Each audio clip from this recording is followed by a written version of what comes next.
Дорогие друзья, все о русской бане нам сегодня расскажет в нашей программе. Мы вам покажем наш герой. Это Иван Федотовский, уроженец Тверской области. Но он у нас в Якутии проживает очень давно. И построил, как у себя на родине, баню, русскую баню. Воду, Иван, здравствуйте. Здравствуйте. Вы берете дождевую для бани. Дождевую, вот с А крыши собирается. вода? Угу. Вода чистая. Так. И вот это огромная такая емкость, которую вы сами сварили. Ну да, это кузов КамАЗовский. А, Просто борт заварили и все, отстойничек там все сделали. угу. И все, чистая вода. Да, здорово. И теперь этот кузов не где-то ржавеет, а стоит у вас во дворе. Ну да, это списанные КамАЗы, когда Угу. Так, убирали. и потом вы ведрами носите. В баню.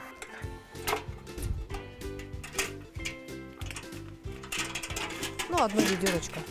Ясно дело. Одну ведерко наберем. Вот.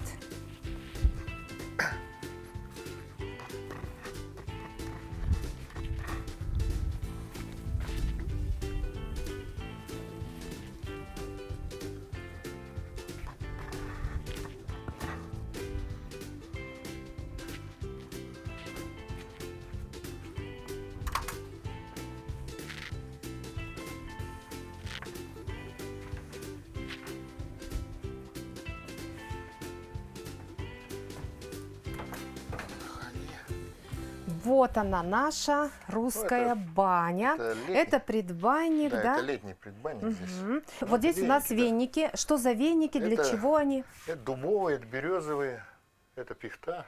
Ну, парится. Мгм. Вот этот дубовый веничек, Да, да? да. Ага. И вы где его собираете или вы Не, его это покупаете? у Где-то. нас же дубов Ну, нету дубов здесь. нет, да. Это с Благовещенска мне прислали. Так. Это все дубы. Да, так, вот береза это береза, местная. береза местная. Когда вы ее Да. собирали? Ну, это когда лист уже перестает липнуть. Мгм. это, не знаю, Вот тогда троица или нужно и когда, да. собирать, да? Мгм. Собираешь. Это получается в начале июня где-то. Ну, наверное. Да. Ну а дуб, когда примерно его собирают? То же самое. То же самое. Хорошо. Вот это дубовые веники, березовые. Вот Ну, это этот веник. пихта, она уже выцвела. Это так просто для запаха запарить. Мгм. Она уже, она уже выцвела даже. Самый полезный веник это какой? Ну, березовый. Мгм. Ну, Березовый. пихтовый, да. Пихтовый такой свежий надо его. Мгм. А вот Зелёный. дубовый. А дубовый, его можно круглый год париться. Так, тоже очень что полезно. он дает, вот этот Ну, дубовый? здоровье. Здоровье. То Конечно. есть открываются все поры. Да, там вообще. Его можно запаривать там, я не знаю, он вообще не облетает. Его раз запарил, два запарил ему. Береза-то облетает, раза два хватает попариться. А этот раз 10 можно париться. Сколько раз, ну, скажем, в неделю нужно ходить в баню? Ну, раз в неделю. Раз в неделю обязательно. Русский так всегда. Так, ясно. Раз в неделю. Расскажите, как Суббота, вообще банный устроена баня у вас на родине в Тверской области? Ну, у нас так же, как и везде. Есть, конечно, по черному баня топится, но у нас так топится печка. Ну, своя печка. Это я сам варил. Вы сами варили печь? Ну, конечно, здесь Так. все свое. Нет, ну а вообще в Тверской области вот у ваших предков печка была из чего? Из кирпича? Ну, из камня, из кирпича. Есть по черному, я говорю. Ну, по черному там по-другому она топится. Там топит ее, потом все открывает, проветривает, она стены нагревается, потом закрывает. Там нету трубы. Это по черному, Да, да? это по черному. Ну, это, конечно, А это с самый... печки с кирпича сложены в основном. Мгм. Вот эту баню как вы строили, по проекту какому? Не, это я сам строил в лесу, когда еще работал, без всяких проектов. Лес заготовил и сам в лесу один срубил ее. Мгм. И привезли сюда? Да, потом разобрал, привез и здесь собрал. Понятно. А это уже Баня вообще примерно какого размера? 3×4. 3×4. Ну, давайте посмотрим внутренность Ну, этой давайте, бани. давайте. И сейчас, дорогие друзья, Это идемте предбанник. в баню. Ну, здесь, когда попарился, здесь можно отдохнуть. Это предбанничек, просто здесь 2-3 человека. Мы здесь Одновременно, супругу мылись да, одновременно. два человека. Вот Да, на двоих отдыхаем. вам хватает. Да, вот так. Ну, у нас и больше мылись, гости приходят. И по очереди. Здесь, все. да, здесь это, ну, мойка. Ох, как парилка. жарко. Ну, правильно, натоплено С же. ума сойти. Так. Как вы поддаете? Ну, поддается Так. здесь просто вот ковшик, вот кастрюля с Так. горячей водой. Вот. берешь немножко и сюда, это турбина там, короче. И Ух паришься. ты. И паритесь, да? Да. И паритесь вот этими вениками, которые вы Да, показали. веник запариваешь и все. Как долго надо веник запаривать? Ну, чтобы листья мягкие стали, и все. Мгм. Сюда немножко отойдем, потому что очень жарко. Ох, Ну, какой жарко. жар пошел. Ох, какой Даже жар баня. пошел. Да. Так, значит, вы моетесь раз в неделю, Ну да. обязательно. Обязательно. Так, конечно, а это потом- традиция. Ну, традиция, да. А Ну вот да. скажите, вообще она же имеет свойства такие целебные, баня, Ну, да? конечно, баня-то. Даже когда простынешь или что, первое средство это баня. Ну, а если температура? Ну, с температурой не надо париться, просто пропотел и все. Париться не нужно, а попотеть, посидеть можно. В бане, да? То есть вся эта хворь, Конечно. она как бы уходит. Да, она вместе с потом все это, вся дрянь уходит. Мгм. Ну, то есть баня должна быть вот абсолютно у каждого человека, в Ну, каждом дворе. естественно, у нас 2 бани. Даже 2. Но это летняя, а дома там еще зимняя есть. Там 5×4. Но смотрите, вот русские бани вот топят по-черному, вы сказали, Ну да. и обычная баня, вот сейчас, какой вот мы видим ее, да? Да, вот. Это ведь такой водяной пар, да? Ну, А конечно. есть сухой пар, допустим, Нет, это финские финская бани. баня. Не, Так. она... Чем они отличаются? Вы наверняка пробовали? Ну, конечно, пробовали. Она Так. нам не подходит. Почему? Японская баня не подходит. Там это бассейн, температура очень высокая. Очень большая нагрузка на сердце. Мгм. А почему русская баня самая классная? Ну, потому что здесь, во-первых, пар, березовые веники, здесь все для здоровья. Финская баня, там сидишь, это каменка сухая, и начинает кожа тянуть, сохнуть. Мотор как сумасшедший работает. Не каждому идет она. Мгм. Есть турецкие бани. Так. Все, мечта у меня была помыться. Там мраморные залы и мраморные плиты с разной температурой. Заходишь, в каждом зале своя температура. Ложишься на эту лежанку мраморную и набираешь, тело набирает температуру. Потом в первый зал, во второй повыше температура, в третий еще выше. А у нас здесь просто пару поддал, здесь до 100-120 градусов сразу. Сидишь, когда согрелся, пару поддал, 100-120 градусов. Попарился, выскакиваешь, у меня еще бочка здесь. Лесенка там, с колодца воды накачиваешь и туда. Плюх, там плюс 4 градуса. А И вот обратно. от таких перепадов не может Не, быть ничего. какого-то там ничего. сердечно-сосудистые заболевания? Нет, А ну кому- сердечникам, конечно, не надо прыгать в бочку. А так, кто помоложе, естественно, попарился и в бочку. То есть наоборот это укрепляет сосуды, Да, да? наоборот, конечно, там гимнастика для сосудов. Мгм. То есть они то расширяются, то Да, сужаются. да, резко сжимается, резко расширяется он здесь. И все нормально.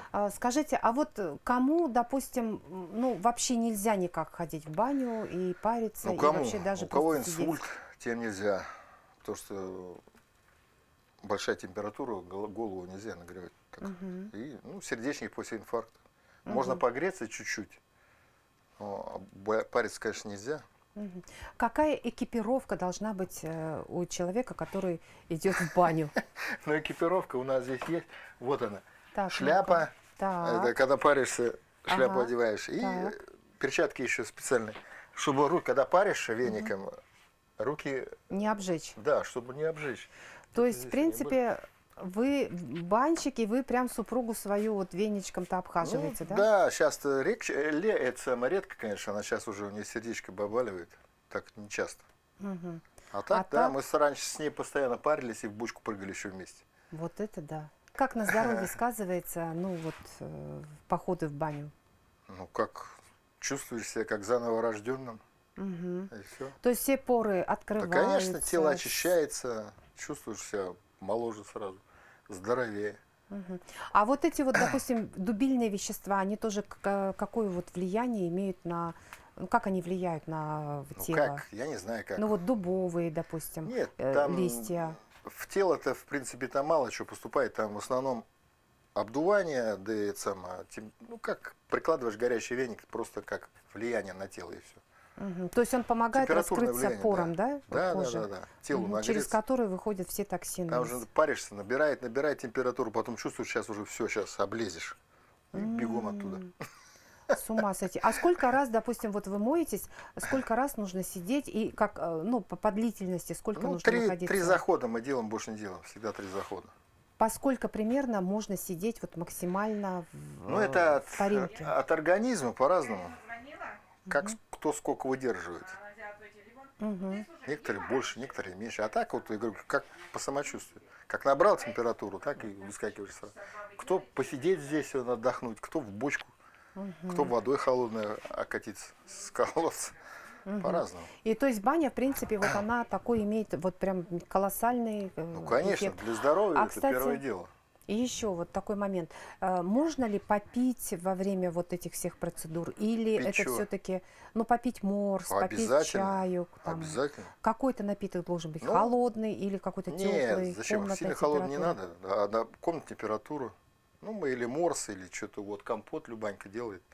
Компот берем с собой. А так приходишь после бани сразу, чай горячий. Мгм. Чай мы свой делаем, Иван-чай. Попил его и все. После бани, конечно же, чаепитие, да? Ну, конечно. А что за Иван-чай, где Ну, вы Иван-чай, его он везде растет набираете? Да, здесь прям Да, собираете здесь где-то в набираем, окрестностях когда, Нижнего Бестяха. ну, как начинают вот цветки завязываться, вот мы тогда набираем. Они не жесткие, мягкие еще. Мгм.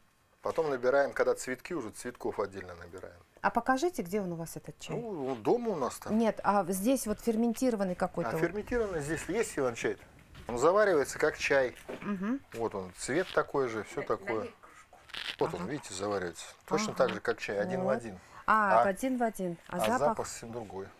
Да, слушайте, он какой-то вот такой интересный Конечно. такой чай. Натуральный чай. Когда Натурально. Здесь Иван-чай, потом собираем чебрец, ну, богородская трава. Ну, еще, что там еще, душица. я И липу нам из Беларуси присылают, цвет липы. Мгм. Это друзья в Беларуси. у И нас. добавляете. Да, и мы все добавляем и вот завариваем. А как ферментируете этот чай? Ферментируют ее, собираешь, потом скручиваешь Листья, такие, да, листья. трубочки. Да. Потом придавливаешь, и он сутки вот у нас лежит так. Мгм. Потом уже в казан и на печке на этой ужаре там, ну, часа 2 это где-то. Пока вот до консистенции естественного чая. Он как То чай есть такой получается. черненький получается, да? Да, как он бы? как чай натуральный получается.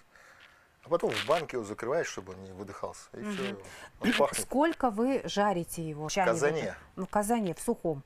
Ну, конечно, в сухом. Его только постоянно мешать надо. Это где-то порция выходит. Ну, 2 ведра 13-литровых мы готовим всегда.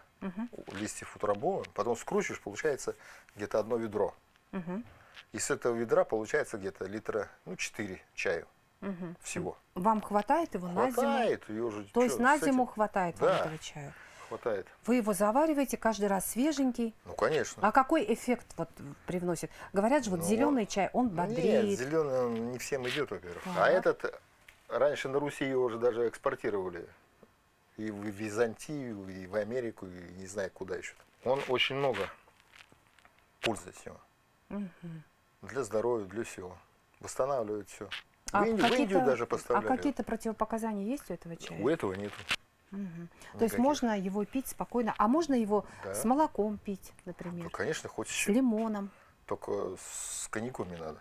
Ну это да, да. С Ну, молоком конечно, это здоровый образ жизни, конечно, нужно Ну да. поддерживать. А что-то добавлять, варенье, например, в этот можно. чай? Ну, это как-то, на любителя, на мёд? вкус. Дело-то не в том, что добавлять. Это в самом чае просто. Сам- С чем сам хочешь, с тем чай. пей. Конечно. Он очень-очень такой полезный. Да, очень полезный, вкусный. По всем показателям. Ну, для сердечника очень полезно. А вот может любой человек, у которого растет во дворе Иван-чай, Да ну он или везде где-то в растет, он не только окрестностях, во дворе. и можно На самим просеках приготовить этот Ну, напиток. конечно. В какое время его нужно собирать? Ну, это, я не знаю, я же сказал, когда цветы начинают тут распускаться, мы так собираем. Это примерно В Якутске, в июле, кстати, да, его же где-то? готовят. Там В июле? целое производство. Да, в июле, да, примерно? Нет, ну интересно, как вы готовите чай? Ну, я сказал, как я готовлю. В июле, да, вы Ну собираете? да. Еще цветы мы собираем. Потом, когда расцветется уже, мы цветы собираем. Добавляю еще просто для аромата. И получается очень ароматный, классный чай. А вы пробовали его подсушивать, допустим, ферментацию Пробовали. проводить в духовочке? Да, мы когда Так. начинали вот это готовить, пробовали и в духовке сушить, и в тени сушить. Это все равно не то.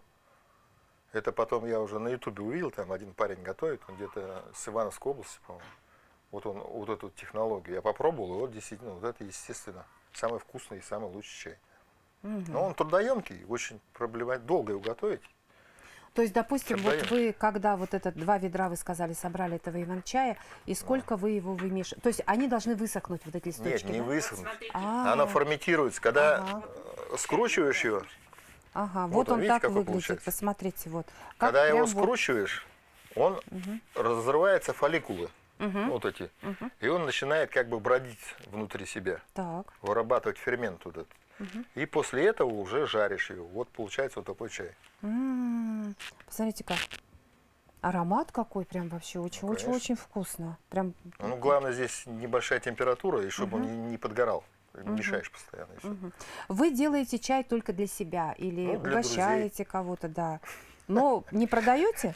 Не продаем. У нас друзья в Тюмени, мы им посылаем. Они Так. нам посылают тоже что-то там. Своё, да? Да, свой чай. Там. Понятно. Лист с А липу Беларуси. вы собираете, в смысле листья отправляют, да? Или... Нет, цветы липы с Беларуси нам друзья отправляют. Это тоже для чего? Вот тоже добавляем в чай. Для того, чтобы как-то обогатить его Ну, вкусовые конечно, качества, и да? вкусно, и полезно. И вкус, и аромат этого чая, да? Ну да. Ну, вообще здорово. Можно даже и Да не покупать, конечно, этот да, чай. не покупать. И, кстати, экономия же какая, да, получается? конечно, Ведь да, сейчас всё так в все чае. подорожало. Экономия. Да. И полезно, и экономия. Мгм. И пьете вы этот чай прям абсолютно Постоянно. постоянно. Да, и А друзья с к нам какой приходят. частотой вы завариваете этот чай? Ну, раз- допустим, в день, раз в день раз в или день, да. раз в Потому день, что и его вы можно брать. в течение дня там раза 3, там 2 чаепития у вас, Да, да, происходит? заварник же отдельный. Запарил его и все. Ну, то есть, допустим, на следующий день нужно поменять, да, заварочку? Ну да, Делаем новый, но Мгм. То есть это чтобы было свежий, да? конечно. А, кстати, он бодрит или он наоборот, какие Ну, сейчас свойства вы имеет? попьете и попробуйте, как он. Ну, а все-таки вот вы скажите, бодрит он Ну, он не или то, что наоборот бодрит, как-то просто успокаивает? приятно пить его, вкусный напиток. То есть хочется там прилив сил там Ну и да. там куда-то. А есть же чаи, которые можно попить и успокоиться, вот как вот красный халат, китайский чай, и наоборот Нет, такой это расслабляющий эффект. Ну вот, дорогие друзья, мы поговорили сегодня про русскую баню, как она устроена, эта русская баня сегодня, современная баня. Иван у нас русский, родился Ничего. на озере Селигер. Селигер, Да. Тверская Раньше область. Калининская Да, была. Тверская область. Когда вы приехали в Ну, это Якутию? давно, это в 80-м году, это после армии. После армии, и вот как-то вот так Ну вот и да, остались, да, да? да. А вообще вот охота, рыбалка, чем вас зацепил наш край? Вот и охота, и рыбалка здесь вообще была такая. На рыбалку Такой нигде нет. Постоянно ездили. Мы постоянно на рыбалку с Любани ездим, на карасей, на удочку карасей ловили. Охотились? сети. На речку. Ну, раньше я в лесу работал, я охотился, естественно. А как вы с ружьем и ходили или там Совсем. И ставили петли силки, ставил на может быть? зайцев, Ага. и с ружьем охотился. И с манком на рябчиков охотился. Всяко. Ну, раньше, сейчас, когда с тайги ушел, уже все. Ну что, дорогие друзья, в общем-то, нас уже ожидает стол, чаепитие.